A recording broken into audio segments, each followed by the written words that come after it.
Buenos días a todos. Soy Elena Flórez, soy reumatóloga de aquí del Hospital Clínic y a continuación les haré esta presentación sobre la artrosis de cadera, la visión del reumatólogo. He dividido la presentación en estos dos grandes apartados. Al principio hablaremos un poco de la artrosis en general y luego ya nos centraremos más en la artrosis de cadera. Para ponerles un poco en contexto, recientemente la Sociedad Española de Reumatología ha hecho un estudio en el que se ha estudiado la prevalencia de las diferentes enfermedades que visitamos en reumatología. Y la artrosis, en general, la artrosis es la patología más frecuente visitada en reumatología. Se ha estimado que alrededor de un 10% de la población española sufre artrosis cervical, más o menos un 15% de los españoles sufren artrosis lumbar, un 5,13% artrosis de cadera, un 13,8% artrosis de rodilla o un 7,7% artrosis de manos. Y la artrosis, como pueden ver en este gráfico, es una enfermedad degenerativa más prevalente a mayor edad del paciente, ¿no?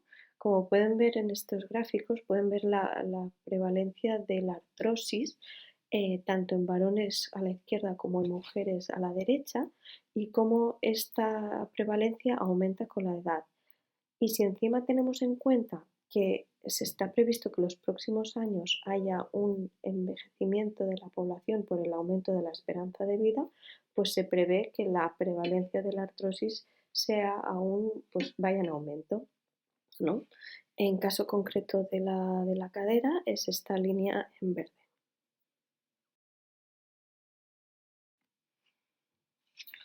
Como bien saben, la artrosis es una enfermedad del cartílago articular sobre todo, ¿vale? Es una enfermedad degenerativa en la que hay una pérdida del cartílago de esa articulación, una pérdida focal y es algo progresivo, no es de repente, se va formando a lo largo de los años.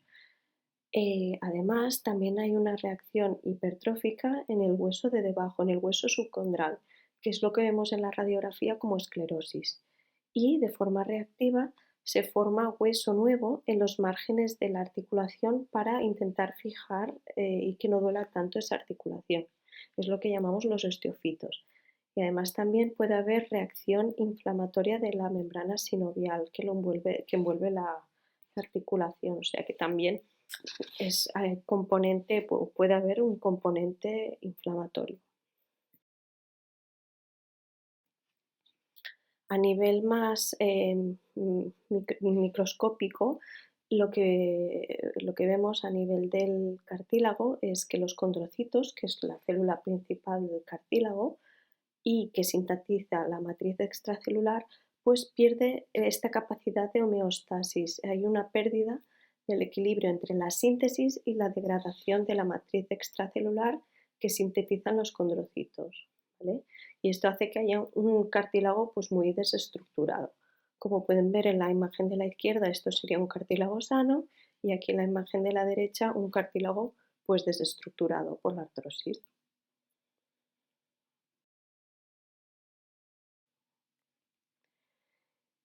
¿Y qué factores podemos encontrar implicados en la artrosis? Pues a nivel celular, como hemos comentado, las células principales del cartílago, que son los condrocitos, pero también las células óseas del hueso subcondral, como serían los osteocitos, osteoblastos y osteoclastos, células de la membrana sinovial. También mediadores solubles que producen estas células, como serían metaloproteinasas, citocinas proinflamatorias, óxido nítrico, mediadores que se encuentran a nivel sistémico, a nivel del torrente circulatorio, como adipocinas o estrógenos, o factores de crecimiento y de reparación del cartílago. Asimismo, también tenemos que tener en cuenta los factores de riesgo implicados en la artrosis. El principal sería la edad, ¿no? Como hemos dicho, a mayor edad, pues más riesgo de sufrir artrosis. la sobrecarga mecánica o la inmovilización, traumatismos o microtraumatismos de repetición en una articulación, actividades deportivas intensas. Ojo, no hacer ejercicio va bien, pero estamos hablando de deportistas de élite o gente que es deporte intenso, ¿vale? Que es diferente. También el hecho de presentar lesiones articulares previas, como el hecho de haber sufrido una osteonecrosis en una articulación, una enfermedad ósea de Paget o un pinzamiento femoroacetabular. Pacientes que presenten una dismetría de extremidades inferiores porque sobrecargan más una pierna que la otra, pacientes obesos, ciertos componentes genéticos o, en el caso de la artrosis de cadera, el sexo masculino, es decir, más riesgo en varones. Y ahora nos adentramos más ya a hablar sobre la artrosis de cadera o coxartrosis. El paciente, sobre todo, se nos quejará de dolor y ahí es cuando tenemos que empezar a sospechar que un paciente puede tener una artrosis de cadera, cuando este dolor lo refiera a nivel inguinal y que sea de características mecánicas, es decir, que mejore con el reposo. Este dolor puede irradiarse por la cara anterior del muslo hasta las rodillas, ¿vale? Y también si hay una radiación hacia el lado o hacia el lateral, podemos sospechar que quizás también este paciente, aparte de una coxartrosis, puede tener o coexistir con una trocanteritis, ¿vale? No confundirlo con un dolor lumbar referido. El dolor lumbar mejora cuando el paciente camina y empeora con la sedestación, al contrario la coxartrosis que, como hemos dicho, que es de características mecánicas y mejora con el reposo. Y algo muy típico o muy característico de la artrosis de cadera es lo que llamamos el signo del calcetín o la dificultad que presenta el paciente para calzarse. Es esta imagen que os he puesto la fotografía de abajo a la izquierda, en que el paciente tiene mucha dificultad para poner la pierna así en flexión y rotación para ponerse el calcetín. Entonces, además del dolor, el paciente también puede presentar, cuando lo exploramos, rigidez y crepitación articular.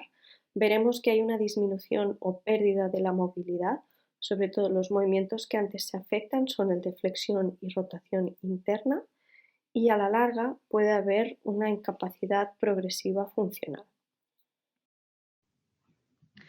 El diagnóstico, pues con la clínica y la exploración física, y lo acabamos de confirmar con una técnica de imagen.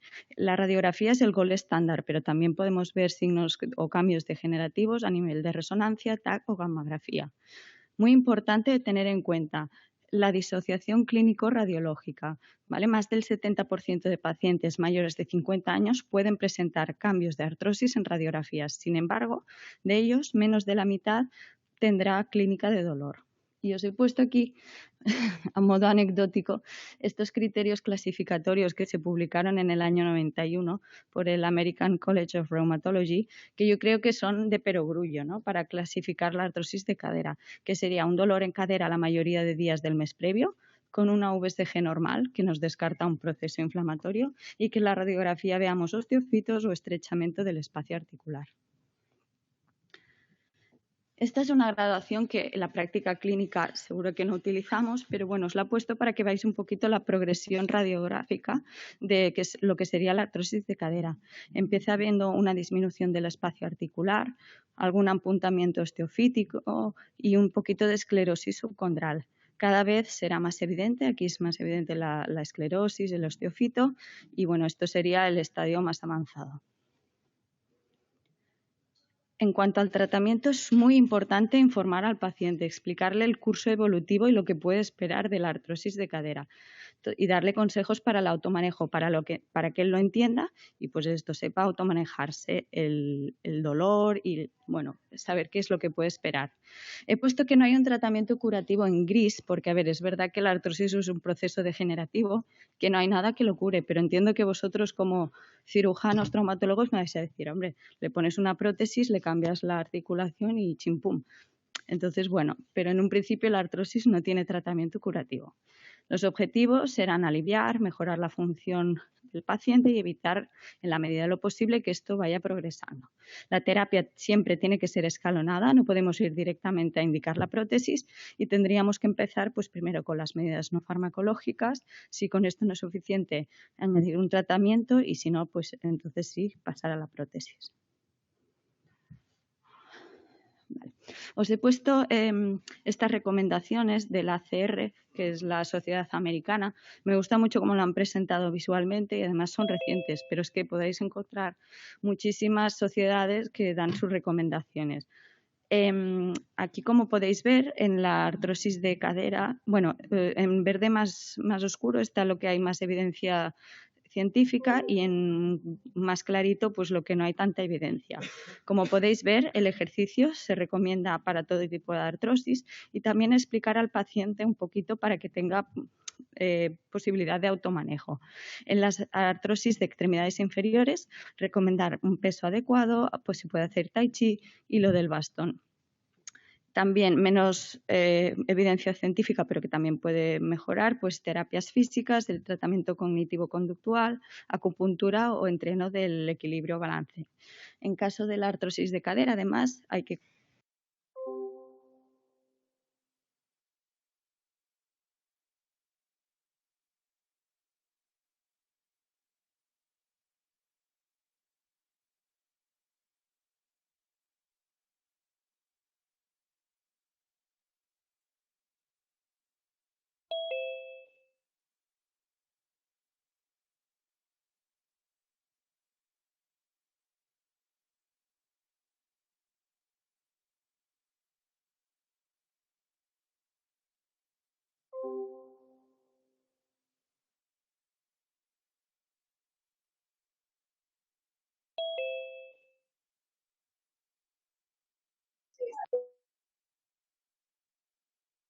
el equilibrio y recomendar hacer ejercicios tanto de potenciación como de flexibilidad muscular. En las fases más agudas y también en las no tan agudas, la piscina. La piscina es fantástica porque hacen los ejercicios flotando, ¿no? Contra gravedad, no cargan la articulación afecta. Además, entrenan varios grupos musculares y como hacen ejercicio aeróbico, pierden peso. Además, también podemos recomendar en la artrosis de cadera hacer ciclismo, remo, pero importante evitar ejercicios de carga. En cuanto a las medidas farmacológicas, como podéis ver, la ACR recomienda en primera línea los antiinflamatorios orales y si no también los corticoides intraarticulares guiados por eco. Hay también menos evidencia, pero también recomendación de paracetamol, tramadol o algún estudio también se ha publicado más anecdótico del tratamiento con duloxetina. Vale, en cuanto a los antiinflamatorios, bueno, pues hay un poco de controversia en función de las sociedades científicas y darlo como fármaco de primera o segunda línea. Lo que está claro es que estaría más indicado cuando hay una fase más inflamatoria de la artrosis. Y si es posible, es mejor recomendar los AINES que tienen alta selectividad por la COX-2, que es la forma que está más relacionada con los procesos antiinflamatorios. En este gráfico os he puesto los antiinflamatorios con menos o más afinidad a la COX-2. El que más sería el etoricoxib, el arcoxia. ¿Vale? Los COX-2 tienen una eficacia similar a los antiinflamatorios clásicos, pero tiene la ventaja que tienen menos efectos secundarios a nivel digestivo. Pero ojo también porque hay algún estudio que lo relacionaba con un mayor riesgo cardiovascular. Aunque, bueno, en un paciente con factores de riesgo cardiovascular lo mejor es evitar los antiinflamatorios. Y en la artrosis de cadera, al ser una articulación profunda, pues los antiinflamatorios tópicos no tienen su cabida. En cuanto a los analgésicos, el paracetamol sería el de primera línea. Se pueden dar dosis de hasta 3 o 4 gramos al día. Pero ojo porque solo un 40% de los pacientes responde, ¿vale? Tiene cierta eficacia limitada. Pero, por contra, es un fármaco muy seguro. Teniendo en cuenta que los pacientes con artrosis de cadera son añosos, suelen ser pluripatológicos, casi seguro que tienen hipertensión o alguna cardiopatía o una insuficiencia renal, pues en estos pacientes quizás la primera línea sería darles el paracetamol. Y el siguiente escalón de analgesia sería pasar a los opioides, que a su vez se dividen entre los débiles o los mayores. Los débiles son tramadol o codeína, que se pueden utilizar solos o asociados con paracetamol. Son fármacos eficaces y seguros, pero ojo en pacientes mayores o con demencia, ¿vale? Para que no hagan intoxicaciones o sus efectos secundarios. Y esto normalmente lo remito más al médico de cabecera para que haga un control más estrecho y lo vaya titulando progresivamente. Y luego sobre los opioides mayores tenemos el fentanilo en forma de parches, que esto ya sí que hay más riesgo de efectos secundarios y lo reservamos para los no respondedores. Y entonces los SIS-ADOA, ¿no? SIS-ADOA sí, SIS-ADOA no. Es el acrónimo de Symptomatic Slow Action Drugs for Osteoarthritis y son fármacos que actúan a nivel de los condrocitos estimulando en cierta parte que hagan o secreten más matriz cartilaginosa. Son fármacos de acción lenta, por lo que el paciente, si nota una mejoría, será a partir de las 2-3 semanas del tratamiento. Y que sepáis también que puede hacer efecto incluso meses después de su discontinuación. Disponemos en España del sulfato de glucosamina, condroitin sulfato o incluso ácido hialurónico, que es más intraarticular. Lo he puesto en gris porque hay algunos autores que no lo consideran del todo un SIS-ADOA. Además, los SIS-ADOA tienen pocos efectos adversos, o sea que SCEO, que es la Sociedad Europea, de hecho lo recomienda como tratamiento de primera línea con paracetamol de rescate. Pero bueno, como veis, hay diferencias entre diferentes sociedades científicas. Hay estudios que parece que tanto el sulfato de glucosamina, que es o el condroitin sulfato, tienen un mayor efecto a nivel del dolor que incluso paracetamol en la artrosis de cadera o de rodilla.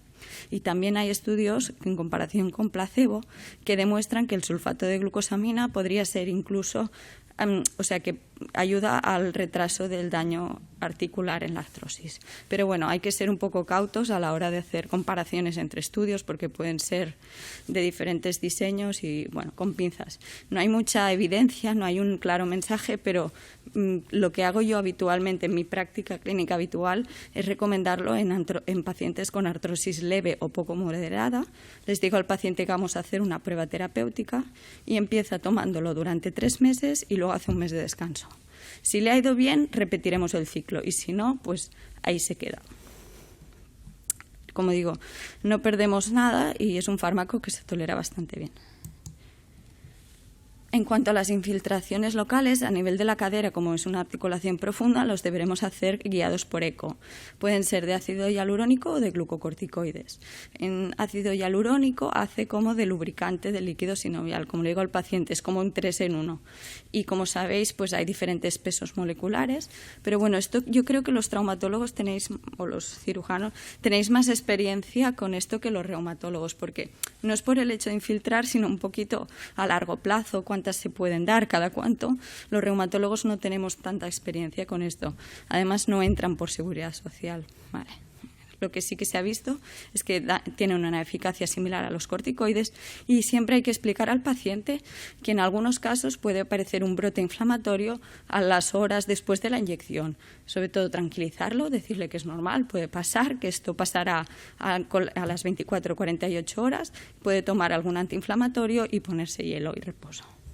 Los corticoides los reservamos en los casos de un dolor más intenso refractario a otros tratamientos orales, en las fases más inflamatorias, en pacientes que ya se ha desestimado la cirugía, ¿no? Como entra por seguridad social, pues los vas citando a la consulta de vez en cuando y le haces una infiltración paliativa, pero bueno, de cadera no, la consulta no tiene que ser ecoguiado.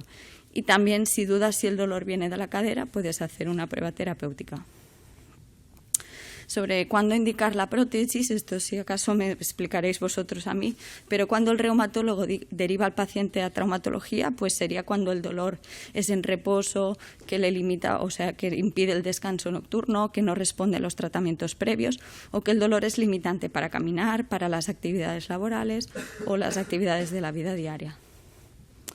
Y ya para que sepáis un poquito qué está en el pipeline, ¿no? Posibles dianas de futuro. En función de la diana donde vayas a actuar, pues hay algún estudio que ha publicado que los bifosfonatos pueden ayudar a disminuir el recambio óseo a nivel del hueso subcontral. También yo creo estos que actúan a nivel del cartílago son los que tienen un futuro más prometedor. También puedes actuar a nivel de la membrana sinovial con los fármacos que utilizamos habitualmente en reuma, los anti-TNF o IL-1 o la leptina.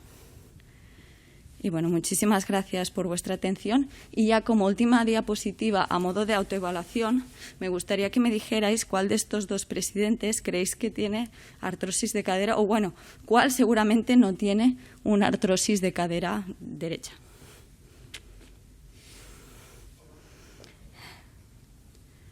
Es muy complicado hablar con la mascarilla, te ahogas. Bueno, gracias.